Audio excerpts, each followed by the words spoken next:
Guys, welcome back to Omami Podcast. Sasa ndio kuongelea historia yenyewe.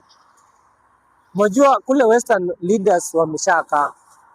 Na leaders naongelelea kuna wazee wamekaa pale chini na wameendorse Mr. Sifuna kama kiongozi wa pande ya Western.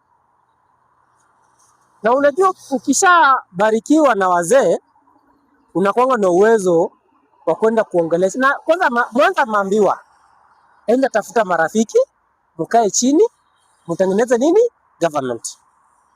Muniambieni marafiki zetu wenye wako pande ya government wataenda convince aje raia huko? Wakina Weta na speaker Mudavadi.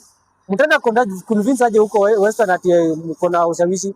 Huko ni pande ya Omami Sifuna. Huko ni pande ya Omami Sifuna tafadhali.